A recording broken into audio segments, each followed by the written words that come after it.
नमो भगवते वासुदेवाय नमः। हरे कृष्णा। आप सभी के दिन शुभ हो। आज इस साल जेठ मास कृष्ण पक्ष में अपरा एकादशी काफ़ी शुभ योग निर्माण लेकर आ रही है। ऐसे में आइए जानते हैं अपरा एकादशी व्रत की संपूर्ण कथा। आज के दिन माँ लक्ष्मी की पूजा करने के साथ ही जानिए अपरा एकादशी की सही तिथि, शुभ मुहूर्त और संपूर्ण जानकारी, साथ ही पारायण और अंत में श्री विष्णु भगवान की संपूर्ण कथा, पापनाशक स्रोत और एकादशी माता की आरती मंचित और श्रद्धा से जरूर सुने।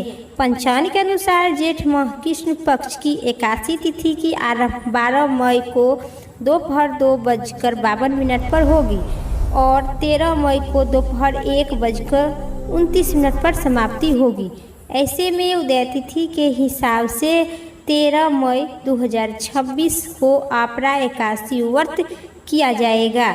दिन बुधवार है। अपरा एकादशी की शुभ मुहूर्त जानिए विस्तार से। 13 मई को सुबह में ब्रह्म मुहूर्त सुबह 4:08 से 4:50 तक रहेगा। विजय मुहूर्त दोपहर में 2:33 से 3:27 तक रहेगी। गोधूली मुहूर्त शाम 7:02 से रात्रि 7:23 तक रहेगी। निस्ता मुहूर्त रात्रि 11:56 से 12:38 तक रहेगा। पंचांग के अनुसार अपरा एकादशी व्रत का पारण 14 मई 2026 को किया जाएगी। पारणा का समय सुबह में ही 5:31 से सुबह 8:14 तक किया जाएगा। पारण के समय सही समय में करने से आपकी संपूर्ण व्रत की प्राप्ति होगी। आप जानिए अपरा एकादशी व्रत की संपूर्ण कथा और विष्णु सहस्त्र स्रोत हिंदी अनुवाद। इस कथा को सुनने से आपकी संपूर्ण एकादशी फल की प्राप्ति होगी। प्रेम से कहिए विष्णु भगवान की जय हो। जेठ मास कृष्ण पक्ष की अपरा एकादशी की महत्व। युधिष्ठिर ने पूछे, जनार्दन, आज जेठ मास के कृष्ण पक्ष की किस नाम की एकादशी होती है? मैं उनका महत्व सुनना चाहता हूँ, उन्हें आप कृपा पूर्वक कहिए। भगवान श्री कृष्ण बोले, राजन, तुमने संपूर्ण लोगों के हित के लिए बहुत ही उत्तम बात पूछे हैं। हे जितेंद्र, इस एकादशी का नाम एक अपरा है। यह बहुत पुण्यदायक देने वाली है और बड़े बड़े पातकों को नाश करने वाली है।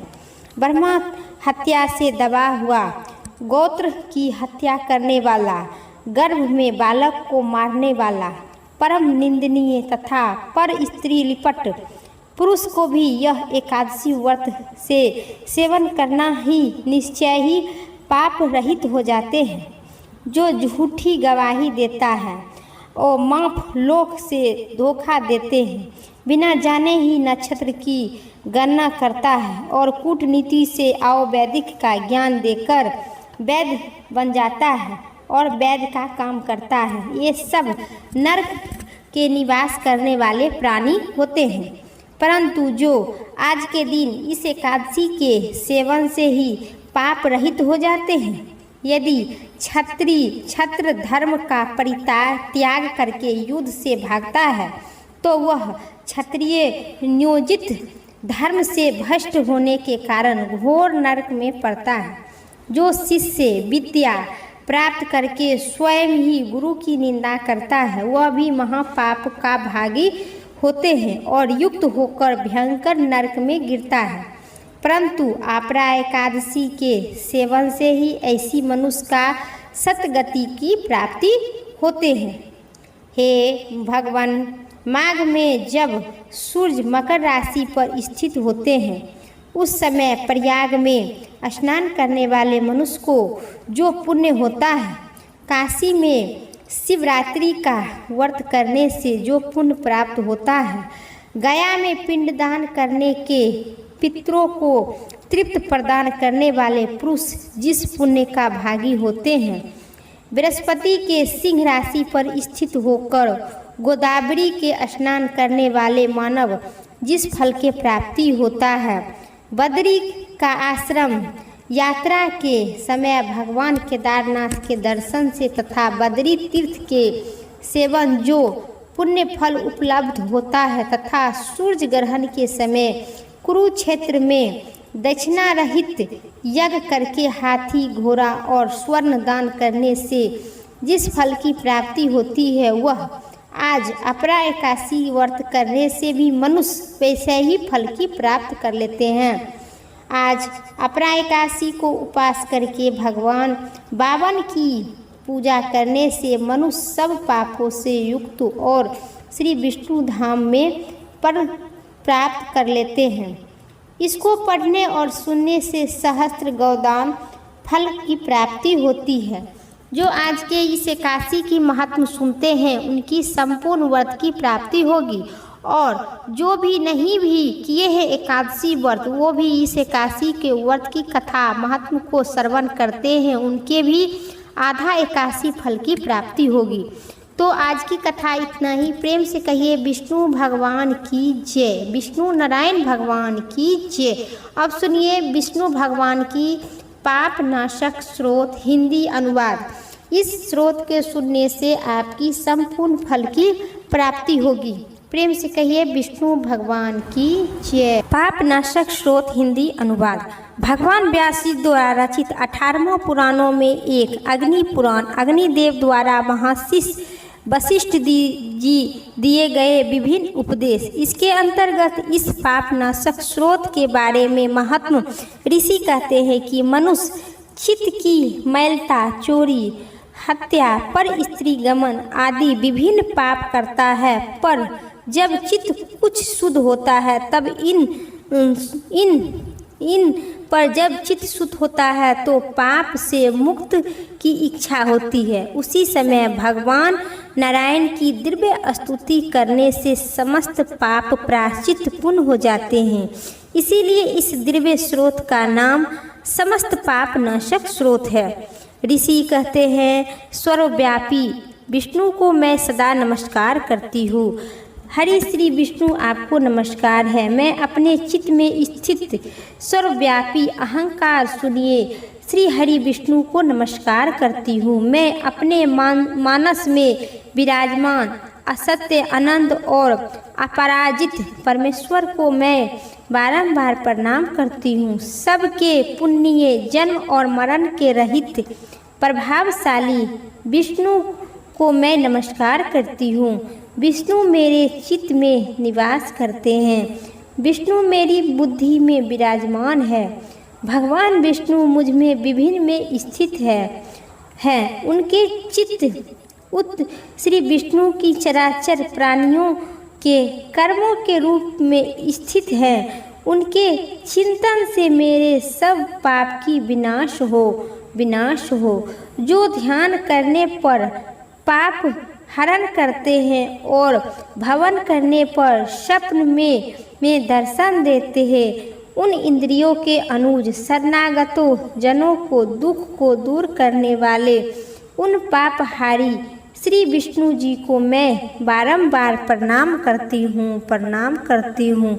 जो आज के दिन श्री विष्णु पाप नाशक स्रोत विष्णु सहस्त्र स्रोत को पाठ करता है, दिन में 3 बार या मन ही मन करता है, उनकी संपूर्ण इच्छा पूर्ण होती है, धन पूर्ति इत्यादि से परिपूर्ण होते हैं। उनको नमस्कार करती हूँ। मैं इस निधार जगत में अहंकार अंधकार में डूबे हुए हूँ को हाथ का सहारा देने वाले परम स्वरूपा श्री विष्णु को सन्मुख नतमस्तक होती हूँ। सर्वेश्वर प्रभु कमल नयन परम मन हरि केशव आपको मैं बारंबार प्रणाम करती हूँ। इंद्रियों की स्वामी श्री विष्णु आपको नमस्कार है। नरसिंह आनंद स्वरूपा गोविंद समस्त भूतों की सृष्टि करने वाले केशव मेरे द्वारा जो दुर्वचन कहा गया है अथवा पाप पुण्य चिंतन किया गया है, मेरे उन पापों को परस्पत कीजिए। आपको मैं बारंबार प्रणाम करती हूँ। हे केशव, आप मन के वश में होकर मैं जो न करने योग अत्यधिक उग्र संपूर्ण चित्त किया हूँ, उस शांत कीजिए। हे परम परमात्मा ब्रह्मा प्रिय गोविंद, अपनी मर्यादा से कभी इच्छुक होने वाले जगन्नाथ, जगत का भ्रमण पोषण करने वाले देवेश्वर, मेरे पाप का विनाश कीजिए। मैं मध्य अपराह्न, सैया काल एवं रात्रि के समय जागते हुए अथवा अनजाने में शरीर मन वाणी के द्वारा जो पाप किया है, हे पुंडरीकाक्ष, हे केशव माधव, आपके इन तीनों नामों से उच्चारण से मेरी सब पाप क्षण हो जाए।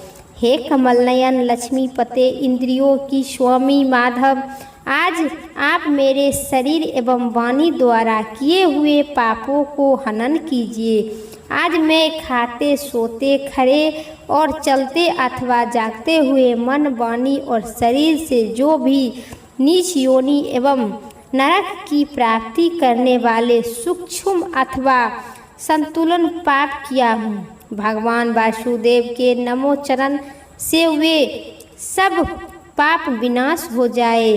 परम ब्रह्मा, परम धाम, परम पवित्र है, उन श्री विष्णु के कीर्तन से मेरे सब पाप लुप्त हो जाए, सब पाप लुप्त हो जाए। और मैं श्री विष्णु के चरण में मैं बारंबार प्रणाम करती हूँ। हे भगवान विष्णु, आप जगत के पालनहार हैं और मन और वाणी में चिंतित करने वाले सभी को आप पाप का हनन कीजिए। इस कलयुग में आपसे बढ़कर कोई नहीं है। आप सभी को क्षण में पाप को हनन कीजिए। जिसको प्राप्त होकर ज्ञानी जन पुण्य लौट नहीं आते, जो गंध स्पष्ट आदि तमो मंत्र द्वारा रहित श्री विष्णु के वह परम पद मेरे संपूर्ण पापों को हनन करो। जो मनुष्य पाप का नाश करने वाले इन स्रोत का पठन अथवा श्रवण करता है, वह शरीर, मन और वाणी जनी समस्त पापों से छूट जाते हैं एवं समस्त पाप ग्रह को युक्त होकर श्री विष्णु के परम पद में प्राप्त होते हैं। इसीलिए किसी भी पाप के हो जाने पर इन स्रोत को जप या पढ़ो अथवा सुनो।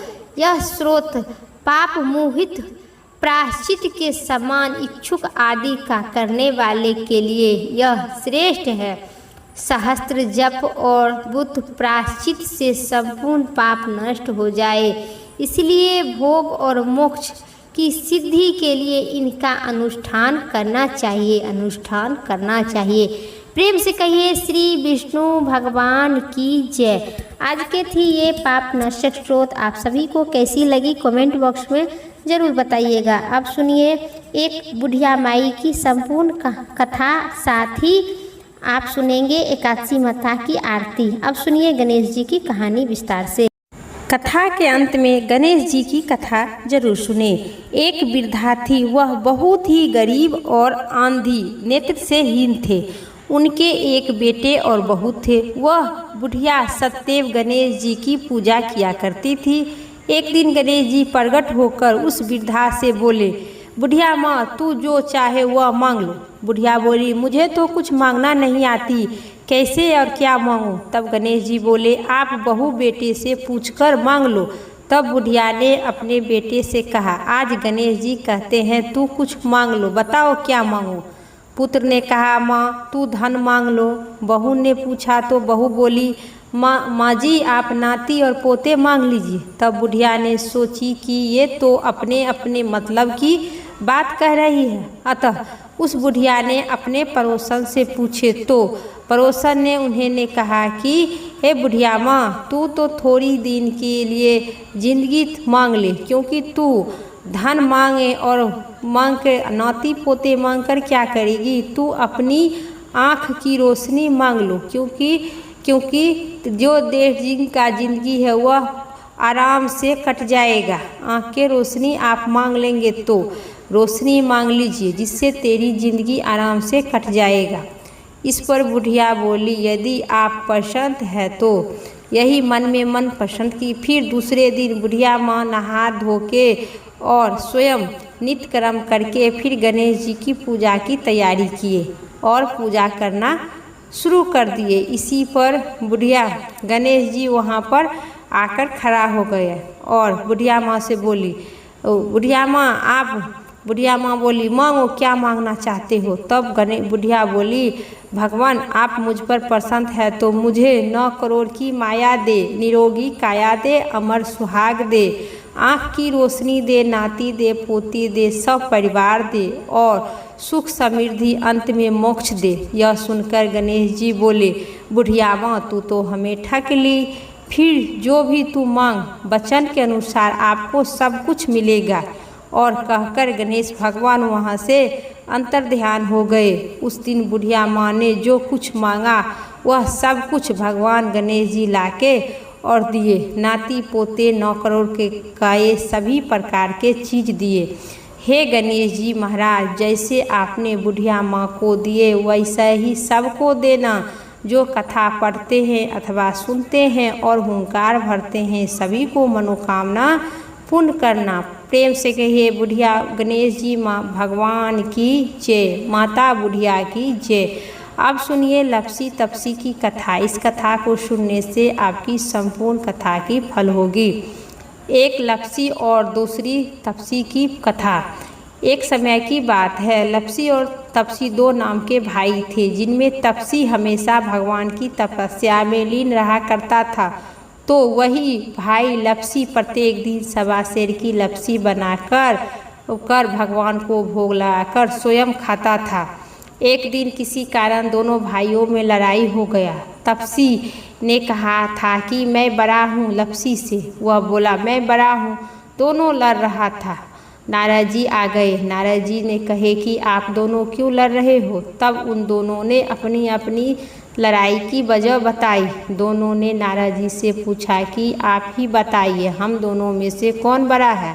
नारद जी ने कहे अभी तो मैं जल्दी में हूँ, लेकिन इस बार मैं आप आएंगे तो ज़रूर बताऊंगा। इतना कहकर नारद जी वहाँ से चले गए। दूसरे दिन जब नारद जी आए तो उन्होंने एक एक कीमती अंगूठी उन दोनों के आगे छिप कर रख दिए। तपसी ने तुरंत ही अंगूठी अपने घुटने के नीचे दबा लिया और सोचने लगा कि अब मुझे खूब धन मिलेगा, जिससे मैं यज्ञ करूंगा और अपने आप का बड़ा हो कहूँगा। लपसी ने जब अंगूठी देखा तो सोचने लगा कि इसे अगर मैं अपने पास रखूंगा तो कोई आकर मेरी गर्दन काट देगा। ऐसा सोचकर लपसी ने वे अंगूठी फेंक दिया और नहीं लिया। उसको मन में डर था कि न जाने इस अंगूठी किसका है, कहीं मैं लूँगा तो मेरा कोई आकर गला काट देगा तो मैं क्या जवाब दूँगा। मैं तो इतना पूजा पाठ करती हूँ, भक्ति में लीन रहती हूँ, भगवान को भक्ति में लपसी बनाकर स्वयं जिमाता हूँ, और मैं क्या चोरी के माल क्यों लूँ? नहीं लिया। ऐसा सोचकर नहीं लिया। फिर नारद जी ने तपसी से पूछा कि तेरे घुटने के नीचे क्या दबा हुआ है? तपसी ने अपना घुटना उठाया तो अंगूठी निकला। तब नारद जी ने कहे कि इतना भजन भाव करने के बाद भी तेरे मन में लालच है, इसीलिए तेरे से बड़ा यही तुम्हारे से बड़ा तपस्या करने का फल इसी को मिलेगा। लपसी ही बड़ा है, इसीलिए लपसी तुमसे बड़ा है। अब तुम्हारे तपस्या का कोई फल नहीं मिलेगा। जो भी पूजा पाठ किया है उसे फल कुछ भी नहीं मिलेगा। तपसी शर्मिंदा होकर माफ़ी मांगने लगा। तब नारद देव, मेरी यह आदत कैसे छूटेगी और आप पाप कैसे उतरेगा? इसका कोई उपाय आप बताइए। तो नारद जी ने कहा कि जो सभी मास की कथा सुनने के बाद तुम्हारा वह कथा का पुण्य तुम्हें मिलेगा, तब तुमको यह पाप उतरेगा। तब तपसी ने कहा कि कोई भी स्त्री मुझे अपना फल क्यों देगी? तब नारद जी ने कहे कि अगर कोई गाय और कुत्ते की रोटी नहीं बनाकर खिलाएगा सो फल तुझे मिलेगा।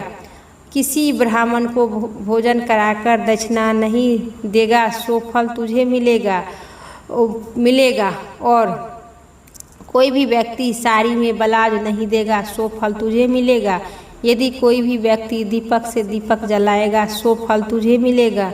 अगर कोई भी व्यक्ति तुम्हारी कहानी और कथा सुनने के अंत में तुम्हारा कहानी नहीं सुनेगा सो फल तुझे मिलेगा। उसी दिन से हर व्रत कथा के साथ लप्सी और तपसी की कहानी पढ़ी और सुनी जाती है। इस कहानी को पढ़ने अथवा सुनने से संपूर्ण व्रत फल की प्राप्ति होती है।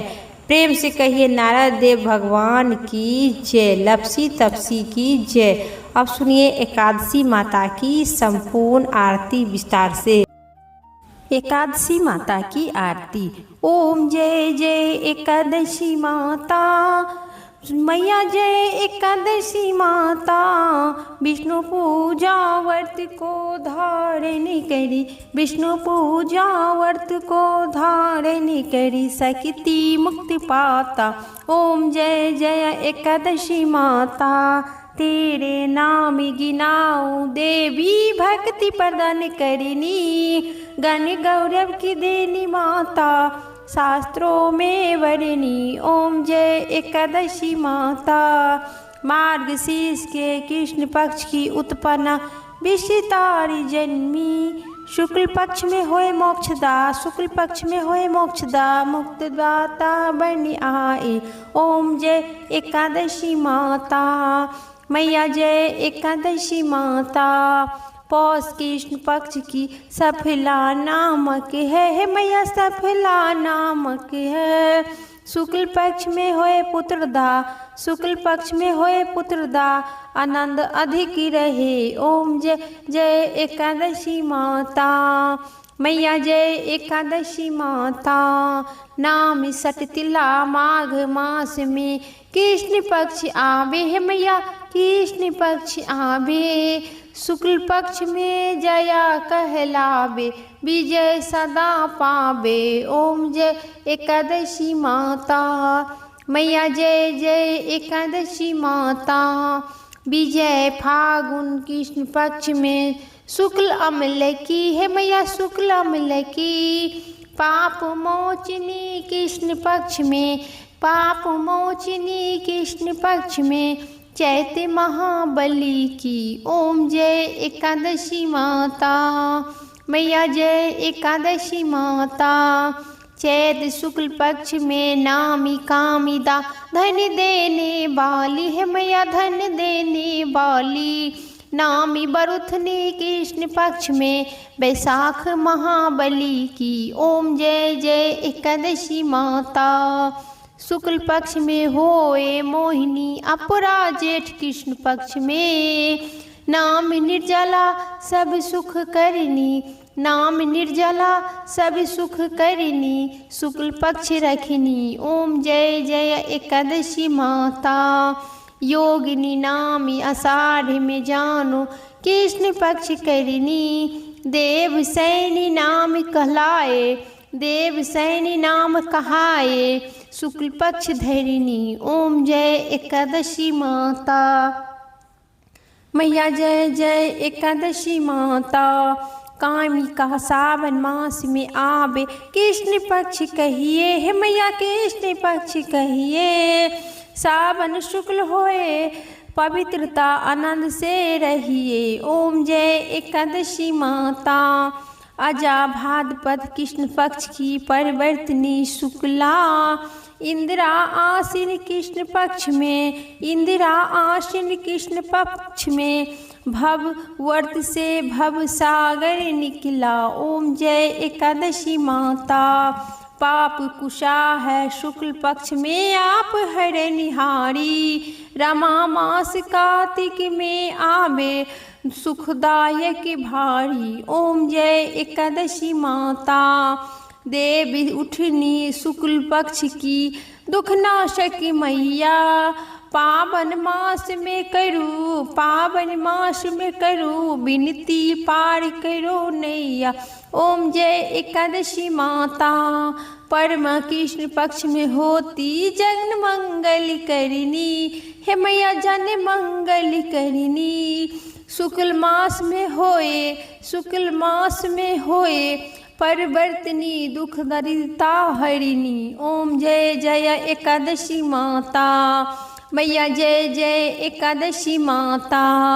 जो कोई आरती एकादशी की भक्त हित गावे, हे मैया भक्त हित गावे। जन गुरिता स्वर्ग का वह निश्चय पावे। ओम जय एकादशी माता, मैया जय जय एकादशी माता। ओम जय एकादशी माता। विष्णु भगवान की जय, लक्ष्मीपति भगवान नारायण विष्णु की जय। आज की वीडियो संपूर्ण कथा समाप्त हुई। उम्मीद करते हैं आप सभी को इस वीडियो और कथा पसंद आई, तो एक लाइक करके कमेंट बॉक्स में ओम नमः शिवाय, ओम जय श्री हरि जरूर लिखिएगा। विष्णु भगवान की जय कमेंट बॉक्स में जरूर लिखिएगा। चैनल पर पहला बार आए हैं तो लाइक करना ना भूलिए। फिर अगली वीडियो लेके आते हैं, तब तक के लिए आप सभी स्वस्थ रहिए, मस्त रहिए। जय श्री राम, हर हर महादेव।